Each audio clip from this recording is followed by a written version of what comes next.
Olá, gente! Estamos aqui com mais um programa, a gente combinandinho, né?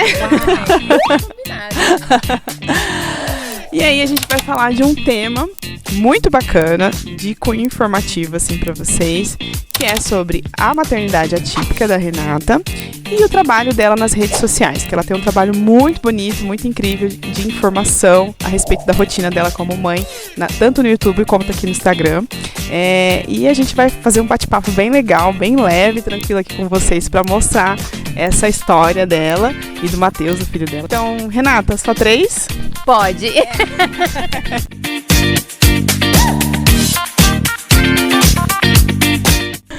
Então vamos lá, gente. Primeira pergunta que eu vou fazer para Renata aqui.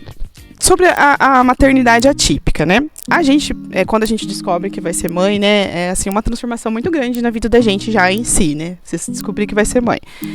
Como que foi essa descoberta, tanto da maternidade, né? Do seu segundo filho, Matheus, né? Como que foi essa notícia de saber que ele tinha essas limitações, né? Como foi esse processo para você, como mãe? Como que foi esse processo da maternidade atípica para você?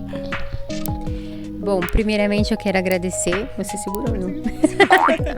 Primeiramente eu quero agradecer a oportunidade de estar dando voz à maternidade atípica, que é uma questão que nós realmente não temos onde se expressar, onde ter voz. Eu acho que a partir daí que começou a crescer um pouco minhas redes sociais.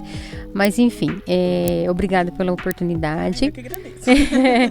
E a questão da maternidade atípica, como eu descobri, na verdade, quando nós, mulheres, engravidamos, nós almejamos uma maternidade normal, entre aspas. A gente cria aquele castelo, a gente constrói a nossa maternidade, porque você prepara todas as questões, você se imagina com um filho, né? Isso é natural. Quando você descobre a maternidade atípica, independente de limitação física ou algo do tipo, esse castelinho ele vai se desmoronando.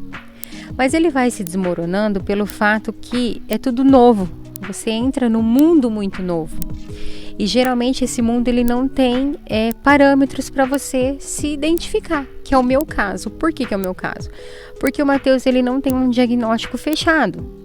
Quando eu descobri as questões do Matheus, na primeira ultrassom, assim como eu estava te falando, o problema cardíaco e os pés tortos congênitos, eu achei que até então era isso.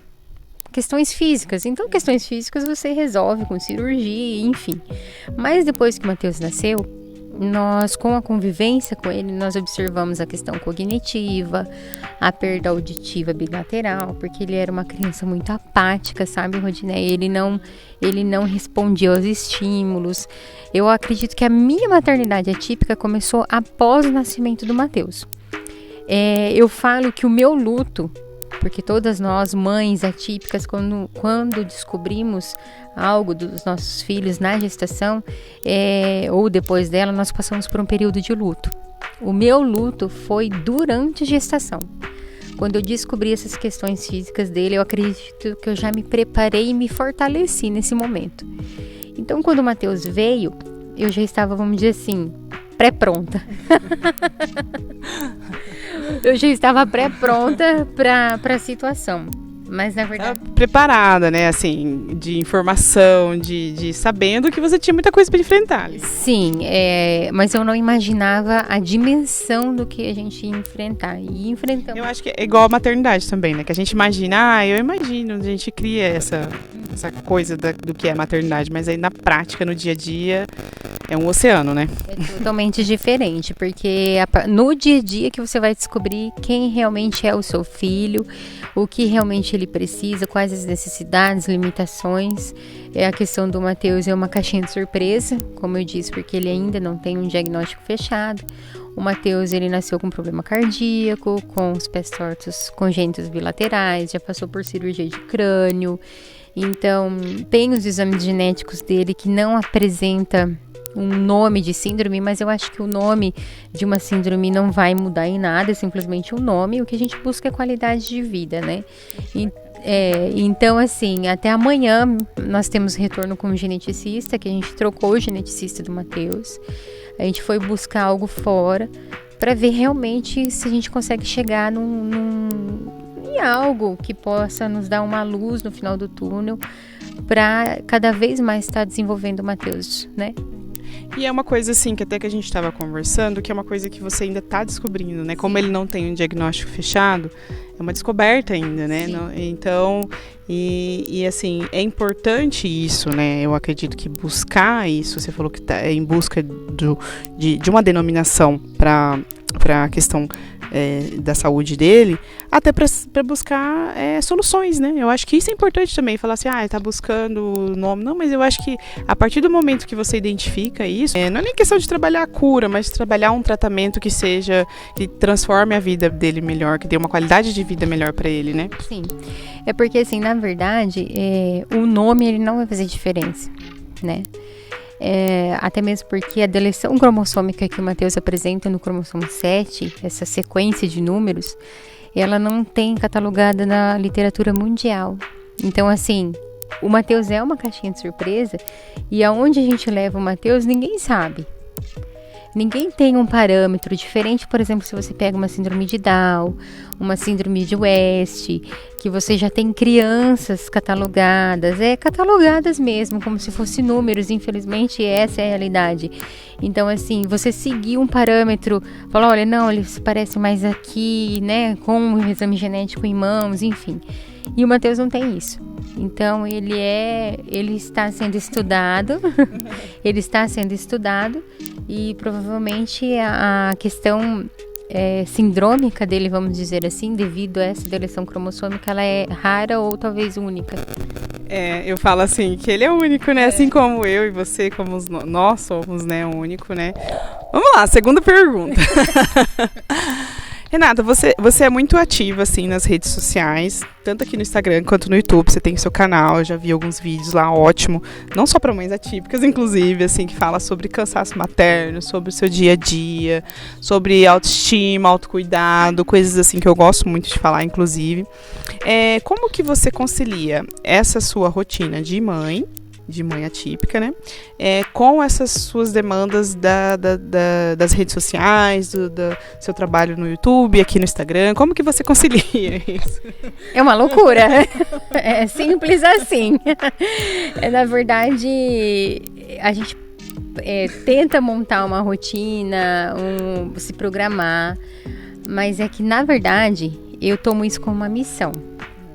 E quando você reconhece que é uma missão, que você entende que é algo superior a você, que é algo que te chama para aquela situação, eu acredito que as coisas, as janelas se abrem, né? As coisas se encaixam, né? Porque eu acredito, assim, que a sua história, eu acho que impacta muitas vidas, né? E, assim, é uma coisa que as coisas acabam se encaixando, né? Sim, exatamente.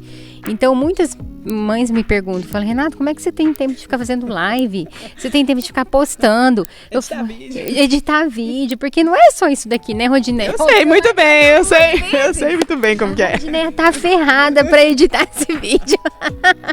Mas, enfim, quando é algo superior, é algo que a gente leva como um chamado, que eu gosto de fazer, de ajudar, e você tem esse retorno das mães, te agradecendo, olha, obrigada. Até eu tenho um grupo no WhatsApp que eu acabei montando também, que é uma interação bem legal lá, quem tiver interesse. Depois você deixa o número ou o link que eu coloco depois na edição certinho. Sim, eu mando, ou só entrar lá no meu Instagram, no direct, me chama no direct que eu mando o link pra entrar, também é bem legal esse grupo, não tem bom dia de todo mundo, sabe, é um grupo que o pessoal é bem bacana, então assim, Rodinéia, se programar, obviamente, a gente tem momentos que a gente tem que... Planejamento, né? Planejamento.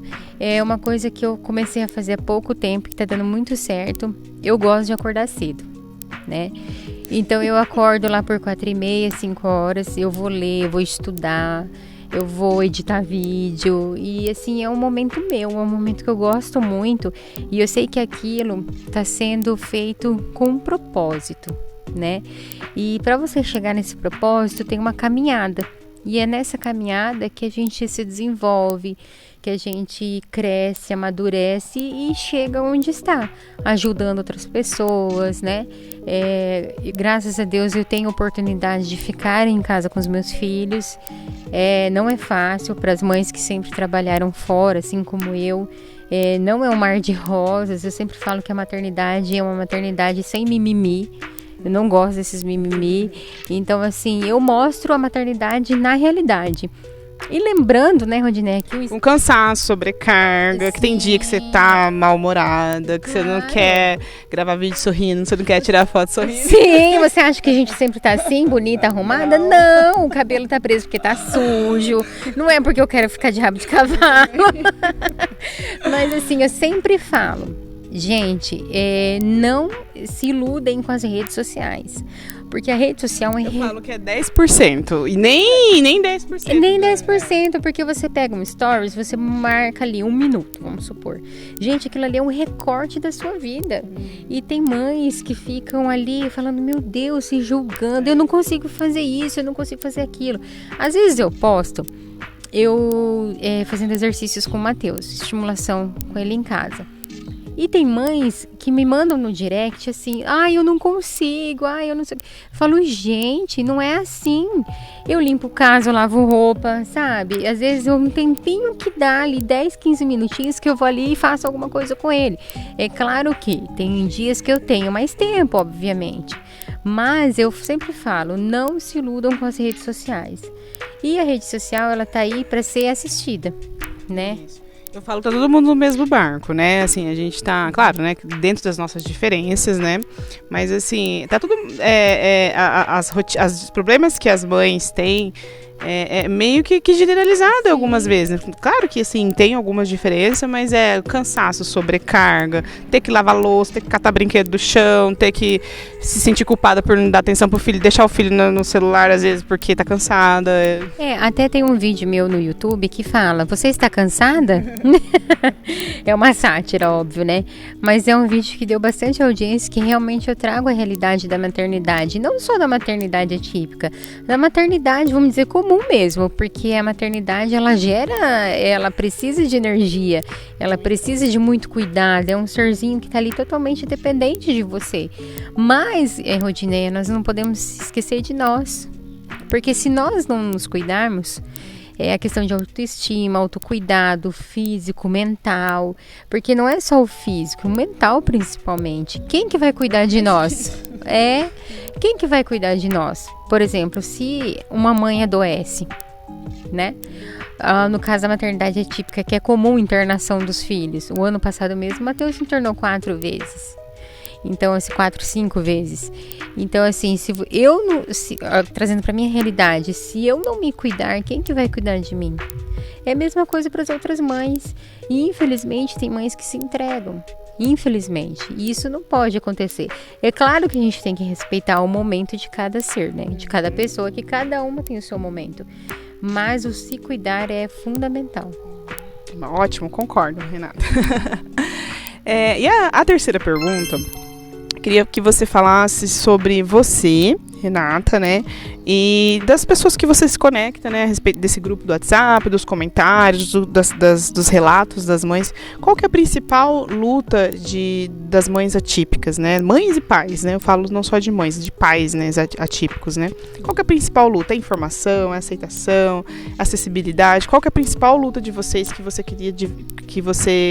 queira dividir com a gente? Na minha realidade, Rodineia, com as questões do Matheus, a maior dificuldade é a questão de atendimento. Atendimento para o Matheus, assim, direcionado a ele, né? Aqui na nossa cidade nós temos médicos muito bons, mas infelizmente muitas coisas a gente tem que buscar fora. E isso não só a realidade do Matheus, como várias mães que eu conheço, que são mães atípicas, precisam buscar fora. A questão da aceitação por parte da sociedade, da família também. Então, assim, são assuntos que a gente estaria aqui horas conversando, mas aqui só 3 pode. E a questão Amei. E a questão da acessibilidade, né? Que é o nosso dia a dia. Eu estava te falando, a questões das vagas de estacionamento, um exemplo simples. São vagas que a gente precisa, porque às vezes está com a criança no colo, tem muitas mães com o filho de cadeira de rodas, aí tem que estacionar longe da clínica, porque uma vaga está sendo ocupada muitas vezes por alguém que realmente não precisa. Então, assim, são N dificuldades, mas a maior, eu acredito que seria o atendimento. Atendimento, você fala assim, de saúde, médicos, fisioterapeutas, esse tipo. A parte até de terapias é super bem atendido. Não tenho o que falar. O Matheus, ele faz todas as terapias aqui na nossa cidade e, assim, não tenho o que falar. Mas é mais a parte de atendimento médico, né? De especializações. O Matheus precisou de cirurgia cardíaca, cirurgia de crânio. São cirurgias mais complexas, né? Então, assim, mas às vezes até algum exame que a gente precisa fazer um pouquinho mais trabalhoso, vamos dizer, a gente já encontra dificuldade. Enfim, pela especificidade, né, da situação, da condição de saúde dele, né, e também pela questão do acolhimento, né, então a gente sabe, a gente mora numa cidade, é uma cidade pequena, Dourados é uma cidade, querendo ou não, é um grande centro, mas é uma cidade pequena, né, mas assim, que fique essa mensagem, né, até assim, para os profissionais, dessa questão do cuidado, né, que quando você cuida de uma criança atípica, você não está cuidando só da criança, está cuidando da família, né, tem todo um contexto ali e tal. Com certeza, você está cuidando da criança, mas principalmente da família, porque a criança, quando ela vem com as limitações dela, quando ela vem com as questões dela, aquilo, eu acredito que para ela é o normal, porque quem traz as dificuldades, o olhar com dó, vamos dizer assim, quem acha que a criança sente dor, somos nós que temos essa visão. Às vezes a criança nem tanto, não tem essa percepção. Então a pessoa que atende a criança, principalmente ela atende a família, e a família ela precisa ser acolhida. Ela precisa ter informações claras, não informações entre linhas. E isso a gente vê muito por aí, sabe? E para que nós tenhamos um trabalho com essa criança, que ela se desenvolva, que ela tenha um atendimento especializado, que ela tenha terapias próprias para ela, a gente precisa sempre, primeiramente, do atendimento. Isso é ótimo, assim, eu acho essa mensagem perfeita, que ela chegue onde tem que chegar. A mensagem é pequena, mas assim, eu acho que toda árvore um dia foi semente, né? E eu acho que é esse que é o propósito nosso aqui, de passar informação, de comunicar com as mães, não só atípicas, mas todas as mães que estão assistindo a gente, que fica a nossa mensagem, que você acolha isso para você, dessa entrevista aqui, desse encontro, né? Super bacana aqui com a Renata. E é isso, é esse nosso intuito aqui de passar informação, de conectar nossas histórias. Mas assim, tá o Instagram da Renata aqui, vocês entram lá, manda mensagem para ela, quem tiver dúvida, ela passa o link do grupo, né? E é isso, gente, muito obrigada, Renata. Muito obrigada, e é isso, gente, muito obrigada a vocês, tchau!